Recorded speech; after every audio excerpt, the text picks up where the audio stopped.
चलो स्टार्ट करें, लाओ।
कितना एमसीक्यू बाकी था?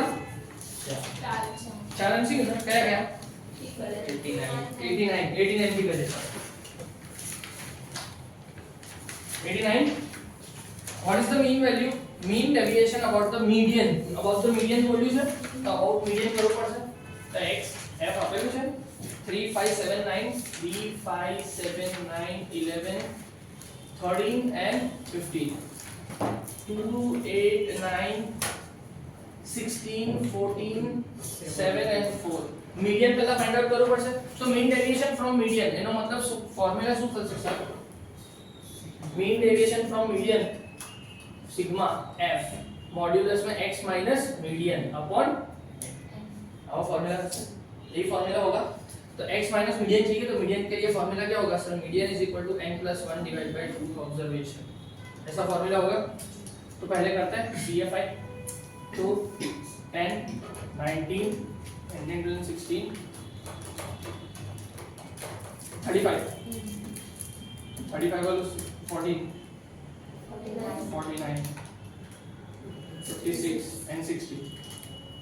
तो 60 plus 1 divided by 2 61 to divide by 30.5 30.5 मतलब 30 and 31 दोनों यहाँ पे आएंगे, तो 9 would be your answer।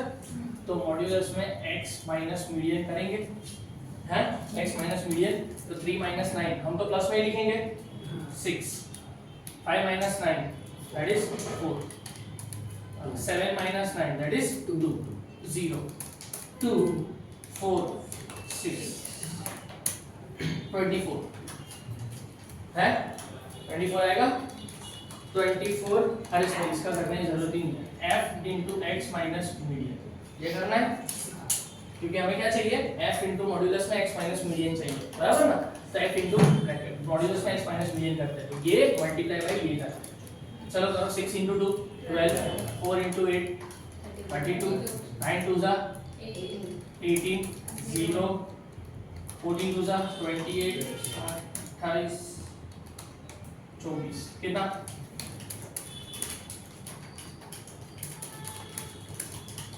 142 142 divide by n कितना है सर? 60 है।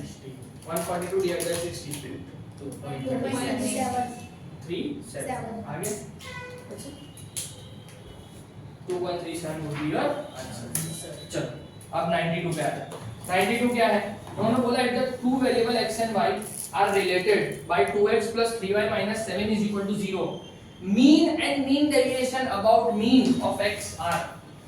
मीन दिया है और मीन डेविएशन दिया है, that is again an important thing.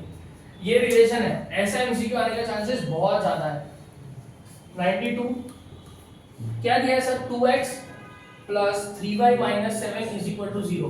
Sir mean दिया है, मीन दिया है 1 एंड मीन डेविएशन दिया है 0.3। Then the coefficient of mean deviation of y about mean is coefficient of mean deviation. अब कोएफिशिएंट ऑफ मीन डेविएशन का formula चाहिए। Coefficient of mean deviation का फार्मूला क्या है? About mean, coefficient of mean deviation about mean ही बोला है,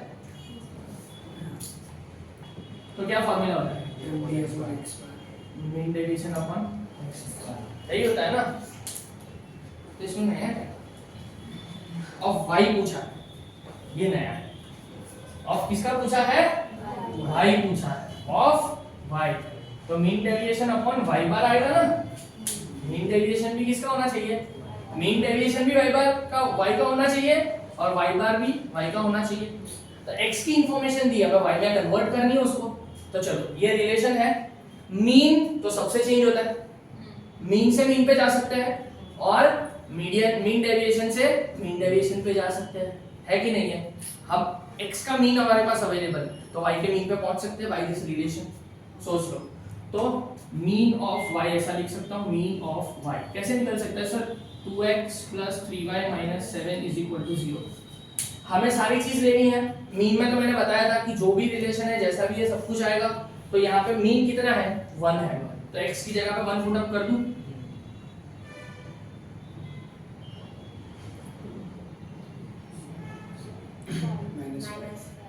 +5 हो जाएगा ना।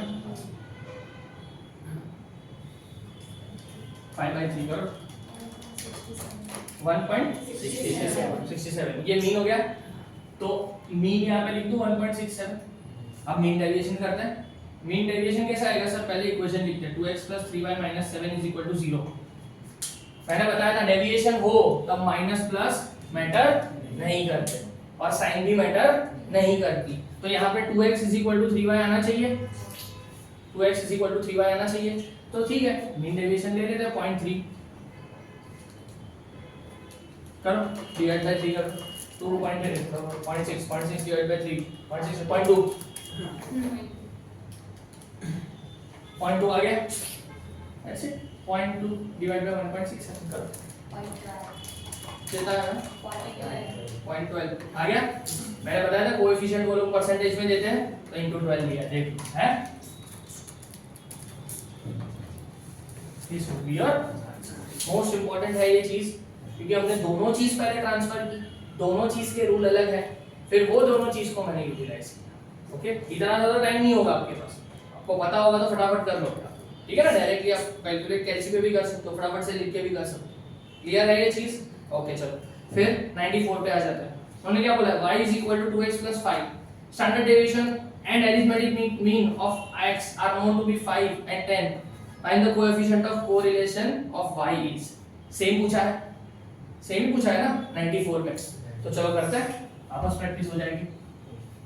क्या दिया है sir? y = 2x + 5, 2x + 5।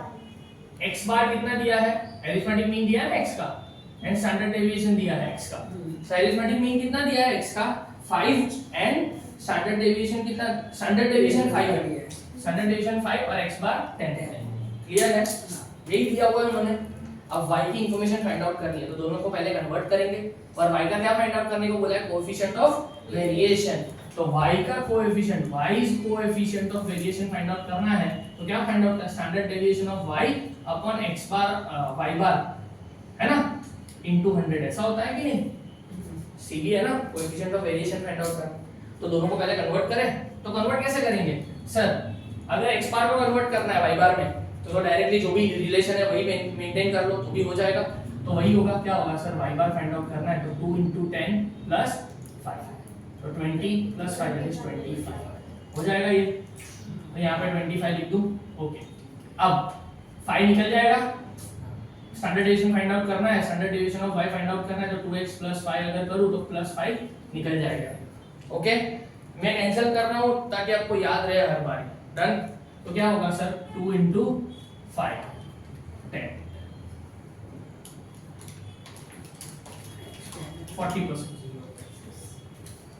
40 would be your answer है। डन।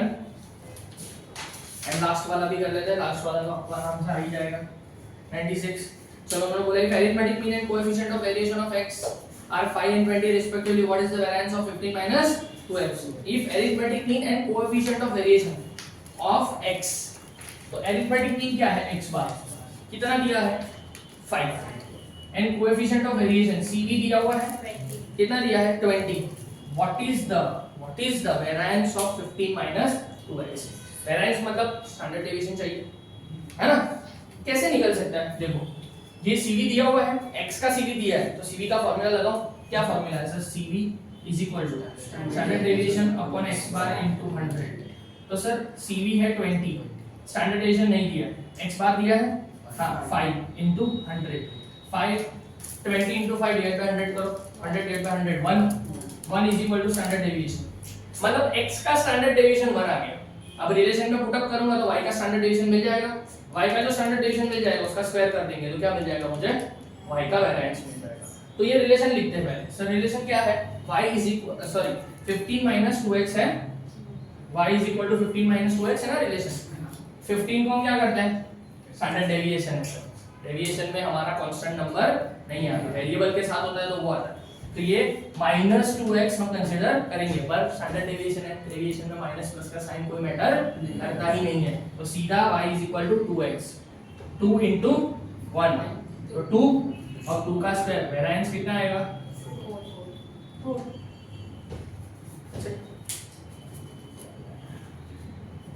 क्लियर? इजी था, इसमें थोड़ा एक्सप्लेनेशन ज्यादा था but I hope so clear हो गया सारी चीजें। ये इम्पोर्टेंट है, मोस्ट इम्पोर्टेंट है, ये भी इम्पोर्टेंट है।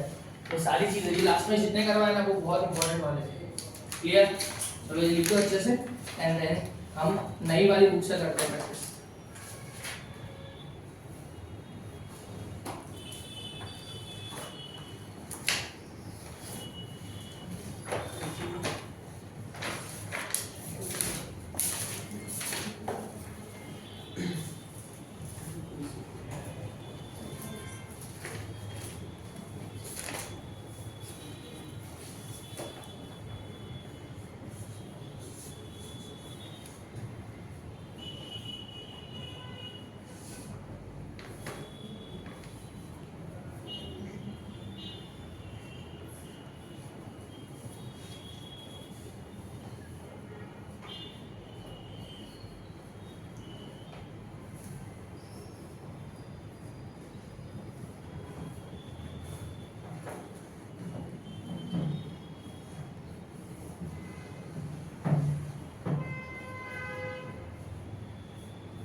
डन। चलो न्यू बुक में आ जाओ, पेज नंबर 338।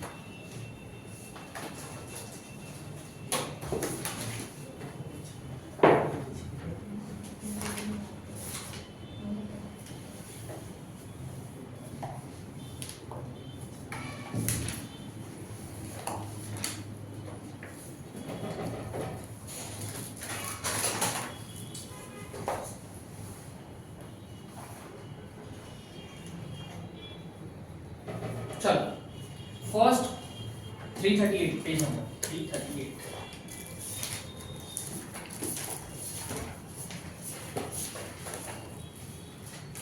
हो गया, फर्स्ट वाला थ्योरी है। सेकंड वाले पे आ जाओ। Because of heavy rain on Sunday average rainfall of a city for a week increased to 0.6 inch from the average rainfall of 0.3 inch measured from Monday to Saturday. The rainfall on Sunday was increased to 0.6। उन्होंने ऐसा बोला कि normally average जो है, normally average कितना बारिश हो रहा है 0.3 का मंडे टू सैटरडे। संडे को उन्होंने बोला average rainfall of a city for the week increased to 0.6। संडे को टोटल एवरेज कितना हो गया 0.6 हो गया। अब मंडे टू सैटरडे कितने दिन होते हैं 6 दिन। 6 दिन का एवरेज उनका कितना था 0.3 है ना। अब 7वां दिन ऐड हुआ, उसकी वजह से उनकी एवरेज कितनी हो गई 0.6 हो गई है ना। तो वो कितना ऐड हुआ वो उन्होंने ओके। तो यहाँ पे पहले क्या करते हैं, पहले ओल्ड इंफॉर्मेशन लिख देते हैं, फिर उसके बाद न्यू इंफॉर्मेशन बताते हैं।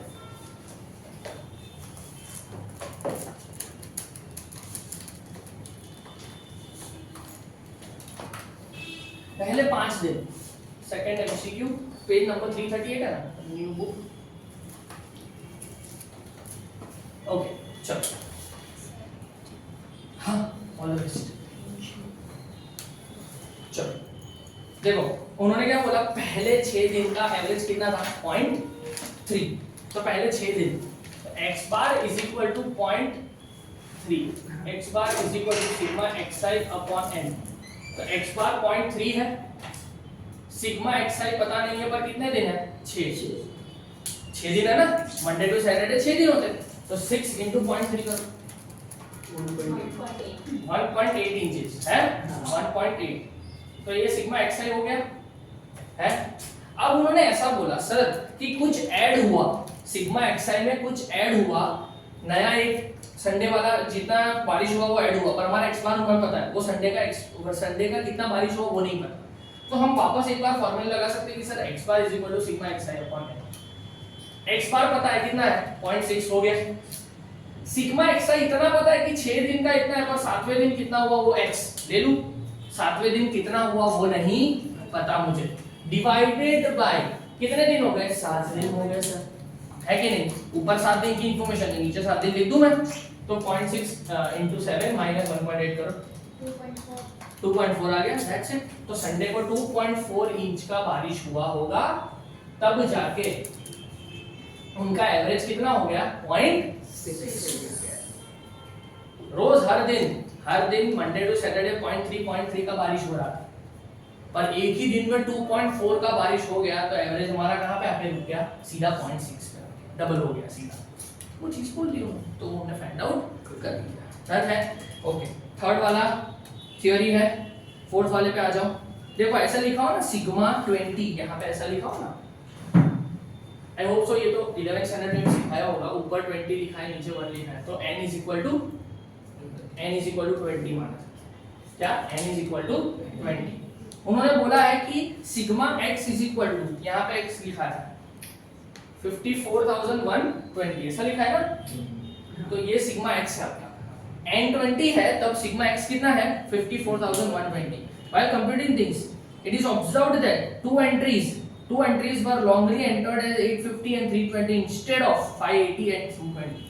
तो सिग्मा x हमें पता है, सिग्मा x गलत है ये, तो हम क्या करेंगे गलत वाले माइनस कर देते हैं और सही वाले प्लस कर देते हैं। तो चलो गलत वाले माइनस करते हैं, sigma x is equal to 54,120। गलत वाले कौन से है sir 850 and 320, minus 850 minus 320 plus 580 plus 230 करो ये सिग्मा एक्स 50 2688 आ गया। आप यहाँ पे बोलो तो सही, मैंने तो लिख दिया पूरा।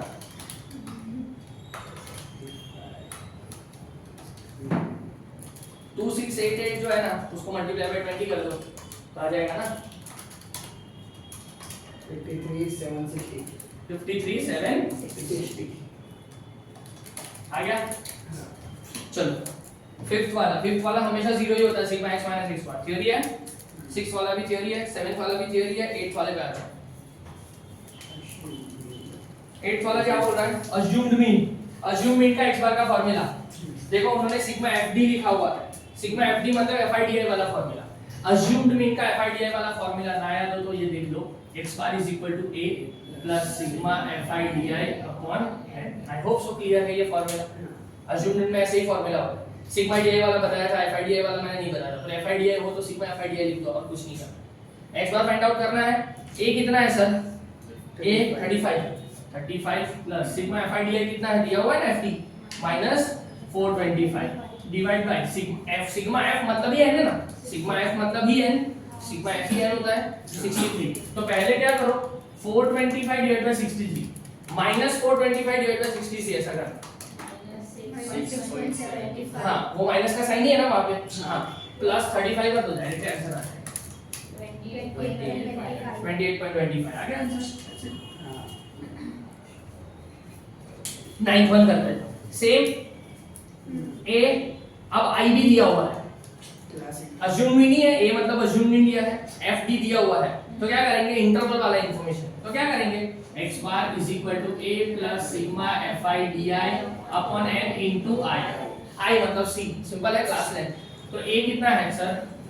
a है हमारा 500 प्लस सिग्मा fi di कितना है sir? Sigma fi di 232 divide by 120 into 1000 बराबर 2433.10। उन्होंने बोला है the mean daily salary paid to all employees in a certain company was ₹600। The mean daily salary paid to the male and female employees are 620 and 520 respectively। Male to female employee ratio in the company, male to female employee ratio का ratio पूछा है। चलो तो mail to female मतलब ये combined information दी है, combined mean दिया हुआ है, mean of whole male and female दोनों का मीन दे दिया, तो कंबाइंड मीन दिया हुआ है। तो कंबाइंड मीन का फार्मूला क्या है? x bar c। Combined mean x bar c is equal to 600 है।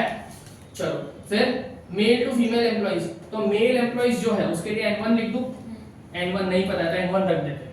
x बार 1 कितना है? 620 लिख सकते हैं। ओके n2 को n2 ही रखते हैं, पर x बार 2 को क्या लिखते हैं? 520। ओके अब फार्मूला लगाएं sir. x bar c is equal to n1 x bar 1 plus n2 x bar 2 divide by n1 plus n2। x bar c कितना है? 600। n1 x bar 1 620 n1 plus 520 n2 upon n1 plus n2। ऐसा ही होगा, कोई chance नहीं है। हाँ पर n1 plus n2 100 ले सकते हैं, कुछ ऑप्शन नहीं है ना। 100% रेशियो पूछा है, तो रेशियो क्या होगा? टोटल रेशियो 1 होता है, टोटल रेशियो क्या होता है? 1 होता है ना। तो टोटल रेशियो 1 ले लेते, या तो 100 ले ले तो चलेगा, तो थोड़ा आपको इजी रहेगा आपके लिए। तो टोटल रेशियो 100 है, n1 plus n2 would be 100। Okay अब तो मैं ऐसा कर सकता हूं कि n1 is equal to 100 minus n2, ऐसा लिख सकता हूं, है ना। तो जहां पे n1 है वहां पे क्या लिख सकता हूं मैं? 100 माइनस n2 लिख सकता हूं। क्लियर? तो चलो वो करते हैं। 600 इज इक्वल टू 620 ब्रैकेट में 100 minus n2 plus 520 n2 upon n1 जो है उसकी जगह पे 100 minus n2 minus n2 plus n2, है ना। माइनस n2 प्लस n2 तो कैंसिल हो गया, ये मल्टीप्लाई कर दो तो 60,000 आ जाएंगे। सॉरी हाँ 60,000 is equal to 62,000 minus 620 n2 plus 520 n2। ये यहाँ पे आएगा, ये दोनों यहाँ पे आएंगे, ये 100 n2 ये यहाँ पे आ जाएगा, ये 2000 नहीं 2000 n2 का आंसर कितना आएगा 2 नहीं 20 आएगा। n2 20 है तो ये फॉर्मूला में n2 का वैल्यू पुट अप कर दूं, n1 is equal to 100 minus 20 तो n1 वुड बी 80। अब थोड़ा ध्यान से देखना, उन्होंने रेशियो पूछा है तो n1 इज टू n2 का रेशियो पूछा है ना। उन्होंने क्या पूछा है सर, मेल टू फीमेल। हमने n1 किसको लिया था, मेल को लिया, तो मैंने पहले मेल टू फीमेल जो पूछे वही देना। वो लोग फीमेल टू मेल भी पूछ सकते हैं तो पहले फीमेल लिखना। ओके सारी चीज सही की और उन्होंने जो पूछा है वो नहीं लिखा तो भी गलत हो जाएगा ना, तो थोड़ा ध्यान से पढ़ना क्वेश्चन को। उन्होंने मेल टू फीमेल, मेल कितना है सर 80 तो मेल की जगह पे 80 लिख रहा हूं और फीमेल 20 तो क्या होगा, इसको फ्रैक्शन करते हैं तो क्या हो जाएगा। देखो ऐसा कुछ नहीं करना हो तो डायरेक्टली डिवाइड कर दो 3/2। ये 18 डिवाइड बाय 20 क्या होगा, 80 डिवाइड बाय 24 होगा। हां तो जिसका आंसर 4 आया ना डिवीजन पे वो आपका आंसर 4:1 डायरेक्टली दिया हुआ है। अगर ना करना हो, देखो इतनी कोई बार नंबर जैसे आ जाएंगे जो ऊपर नीचे हो जाए तो डिवाइड करके देख लो ना, खत्म करो बात को। डन है, क्लियर, ओके चलो आगे बढ़ते हैं। उन्होंने बोला था पास result of 50 students who took up a class test is given below. If the average marks of all the 50 students was 5.16, the average marks of the student who failed is student who failed ऐसा बोला है। Average marks of student 50 students, total student करो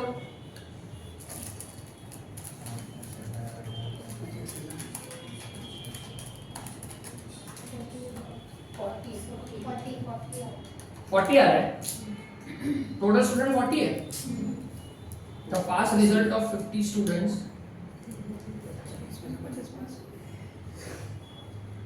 40 में से 50 कैसे पास हुए।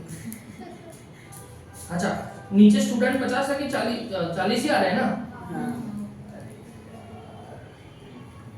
कुछ तो प्रिंटिंग है गड़बड़ी।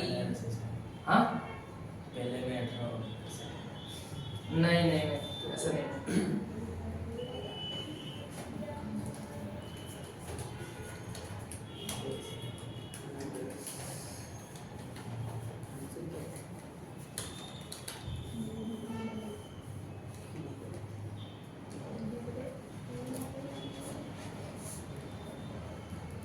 चलो इसके लिए टाइम नहीं लगाते, इसको मैं चेक कर लूंगा, डोंट वरी। इसको मार्क कर लो, कोई नहीं, इसको मार्क करके रखो, अपन कर लेंगे। चलो फिर for a certain frequency table which has only been partly reproduced below for which the mean is 1.46। Mean कितना है 1.46, सिग्मा एफ दे दिया है 200। दो फ्रीक्वेंसी फाइंड आउट करनी है, कर लेते हैं फ्रीक्वेंसी फाइंड आउट, इजी है ना। फ्रीक्वेंसी फाइंड आउट करनी है सिर्फ, तो x और f दिया हुआ है। चलो x कितना दिया है 0 1 2 3 4 5 दिया। ओके f दिया हुआ है सर, f कितना दिया हुआ है 46। x y लिख देंगे, x y 25 10 and 5। डन है, इतना क्लियर है। चलो टोटल क्या है, यहाँ पे टोटल है 200 है इसका टोटल। तो मैं ऐसा लिख सकता हूँ कि इसका टोटल जो है, इसका टोटल करो x और y के अलावा 46 plus 25 plus 10 plus 5 86 plus x plus y is equal to 200, ऐसा लिख सकता हूँ। तो 200 माइनस 86 मतलब 114 is equal to x plus y, ऐसा लिख सकता हूँ। ये हमारा फर्स्ट इक्वेशन आ गया है। अब x बार का फार्मूला लगाते हैं। x बार का फार्मूला में क्या चाहिए होगा, fi चाहिए होगा हमें, है ना। कौन से नंबर का एमसीक्यू है ये 12। ओके x बार का फार्मूला क्या है, सिग्मा fi अपॉन n। तो चलो fi करो 46 into 0 x 2y 40 25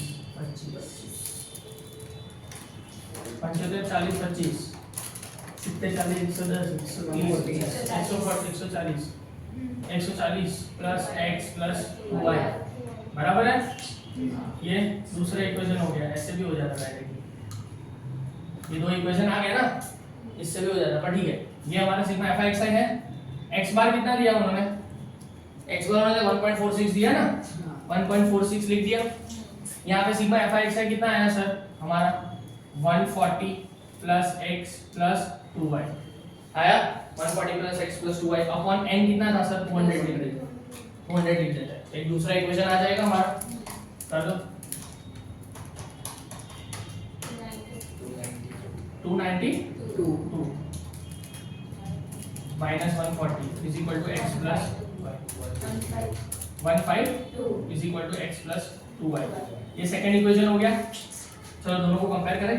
पहले 152 is equal to x plus 2y लिख देते हैं और दूसरा लिख देते हैं 114 is equal to x plus y।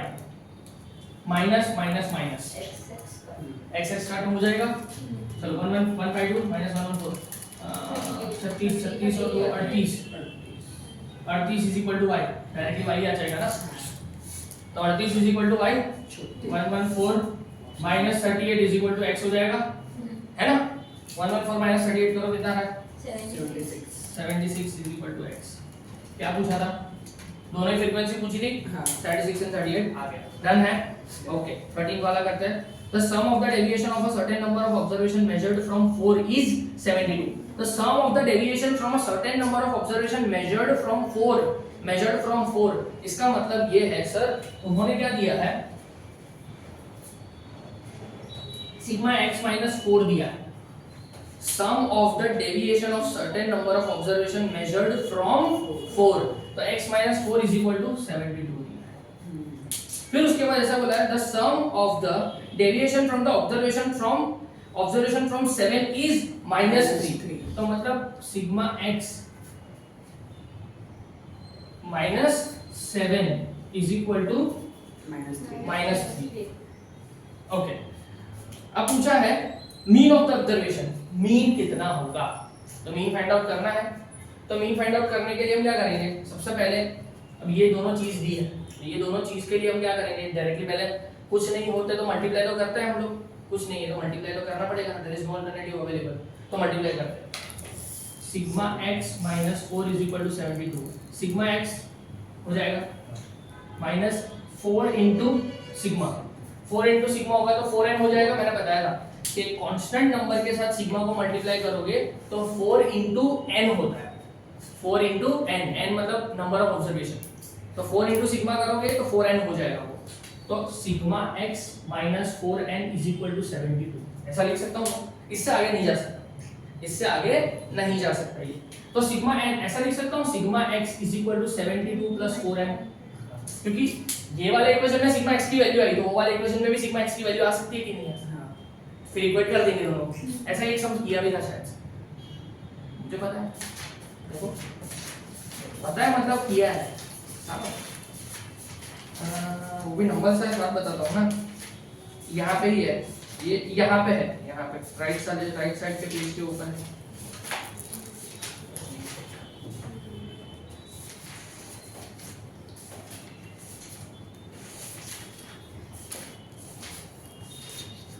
ये रहा, सेम ही समय 11 नंबर 279 पेज में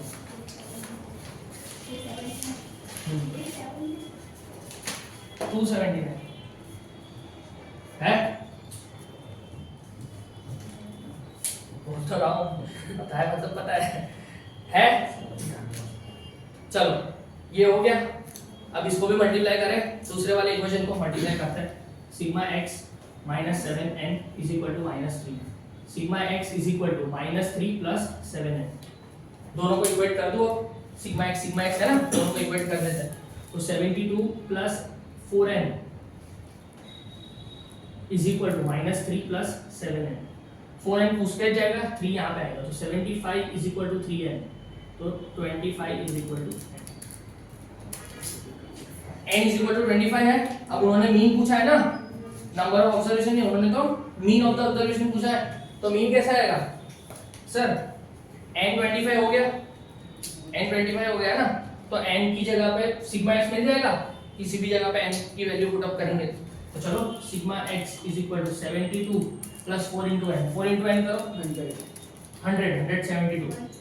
172 आ गया sigma x, x bar is equal to 172 sigma x upon n, and that is 25।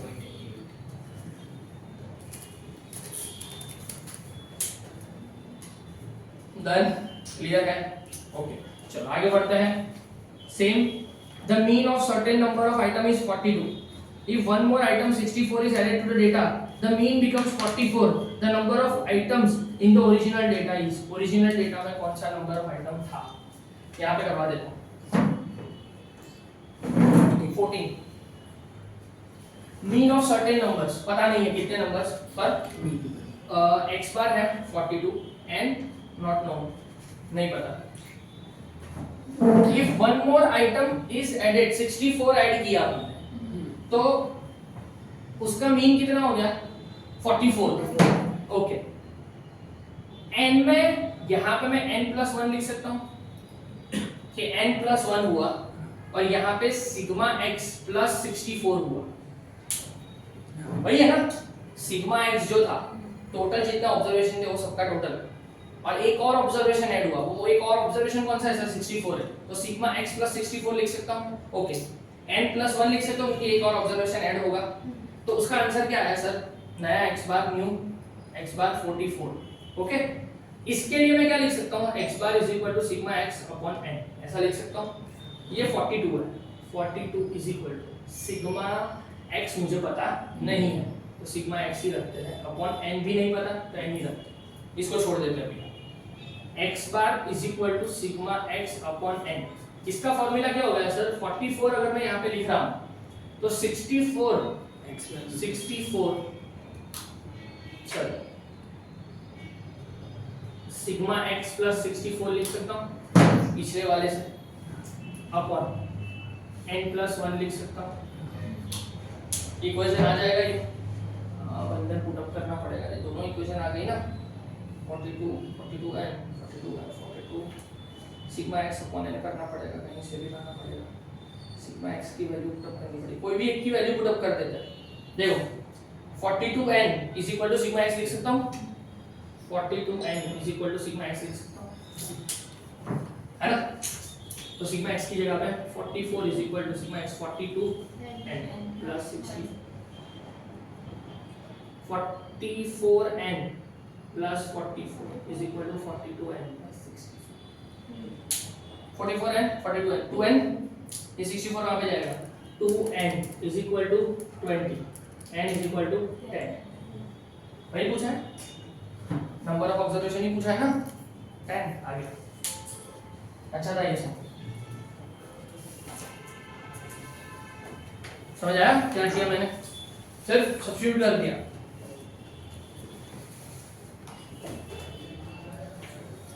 अब एग्जाम तुम लोगों की अभी कोई है एग्जाम? नहीं है, किसी की नहीं है. खत्म ही करते हैं.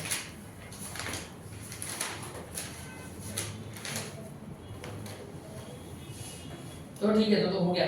देखो पहले देख लो 15 वेटेड एवरेज है. चलो ठीक है, 15 16 17 18 19 और 20 थ्योरी. ठीक है, 15 16 17 में करवा देता हूँ. पहले लिख दो 15 16 17 करवा देता हूँ, फिर छोड़ दो. चैप्टर डन हो गया सबसे, मतलब दोनों बुक से चैप्टर डन. अब टेस्ट ले सकते हैं इसकी.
अगर एक साइड का हो गया तो मुझे बोल देना, तीनों आ जाएंगे।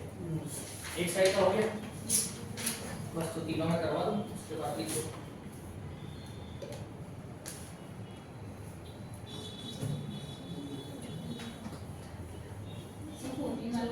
हाँ हाँ 14 वाला रहने देगा, मुझे पता है। ओके चलो 15 क्या बोला उन्होंने? The weighted average from the following observation is 46.23। Weighted average from the following observation, weighted average का फॉर्मूला क्या था? x बार w मतलब sigma wx upon sigma w, ऐसा फॉर्मूला था। हाँ तो लिख देते हैं पहले price per ton and tons purchase, तो x लिख देते हैं, कितना है x 145.60, तो बोलेगा 50.70 हाँ क्वेश्चन मार्क, मतलब x लिख देते हैं वहां पे, w 135 40 25, ओके x w कर देते हैं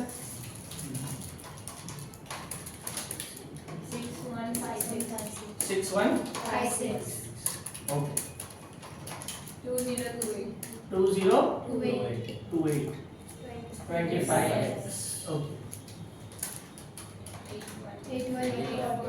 25x plus 884, okay x bar w दिया हुआ इन्होंने 46.23, 25x plus 8184 upon sigma w करो, so into 200 करो 92.56 46 9246 पॉइंट में हाँ 9246 माइनस कर 20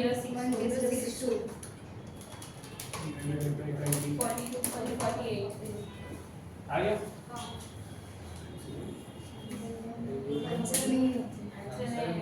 हैं?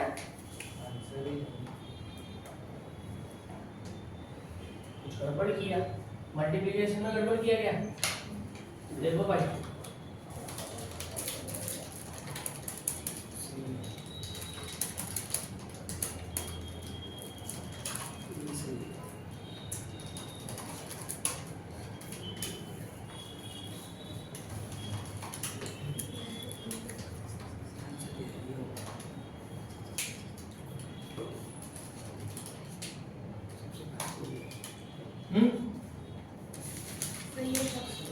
सही है सब।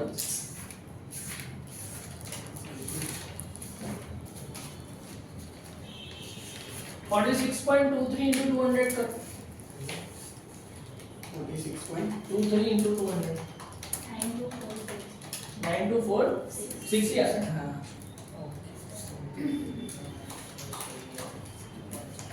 ठीक है तो ये आंसर लिख दो आप, अगर सब कुछ सही है तो 42.48 लिख दो, 42.48 लिख दो।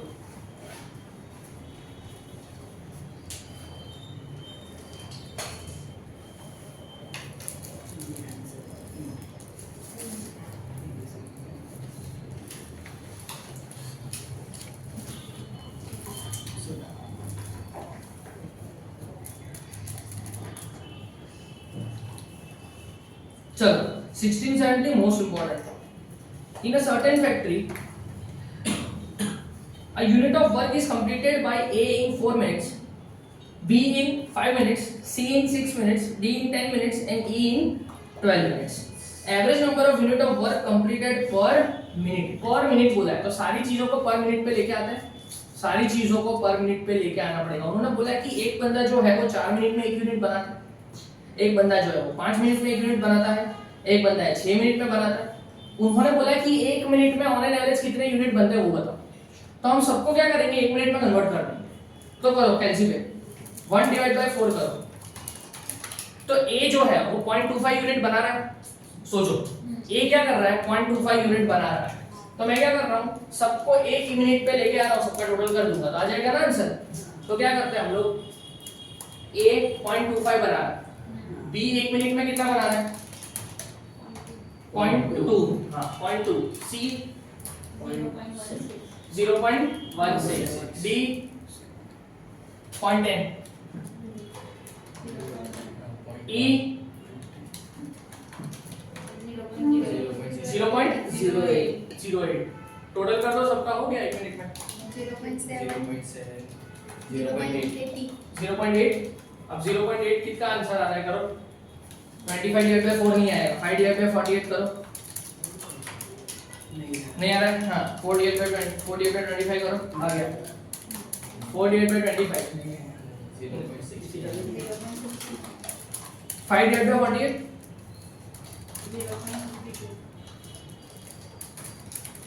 तो जो 4 डिवाइड बाय 25 है ना, 4 डिवाइड बाय 0.8 करो, 4 डिवाइड बाय 0.8 करो, कितना आ रहा है, 5 आ रहा है, हाँ तो 4 डिवाइड बाय 5 है, वो 4 डिवाइड बाय 25 नहीं है, 4 डिवाइड बाय 5 है, थर्ड वाला आंसर। Done, okay. 17 उन्होंने बोला person walks 8 kilometres at 4 kilometres an hour, मतलब 8 किलोमीटर चल रहा है, 1 घंटे में 4 किलोमीटर चल रहा है, तो 2 घंटे चलेगा वो, कितने घंटे चलेगा, 2 घंटे।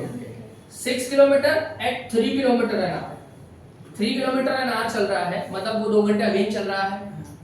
फिर 4 kilometre for 2 kilometre an our, again वो 2 किलोमीटर चल रहा है, मतलब 2 घंटे चल रहा है।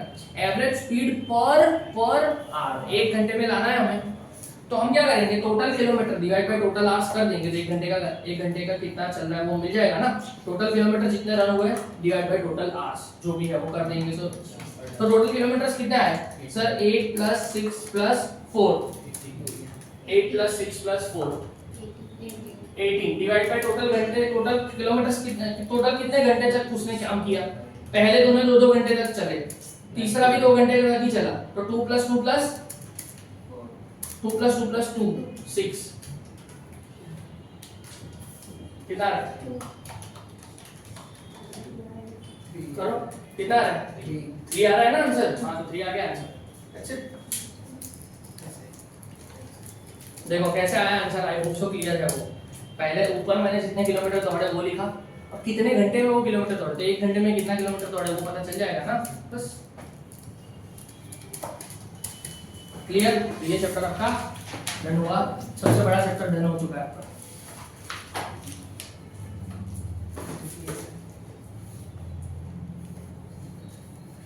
कल से कोरिलेशन चालू करेंगे, एक बार ही देख के आना कोरिलेशन, तो फटाफट से ग्रेस्प हो जाएगा। YouTube से कर लेना, कोरिलेशन देख लेना फटाफट से, ओके। हाँ तो मेरी ही है, एक MCQ बाकी है ना, वो याद रखना, वो चेक करना पड़ेगा।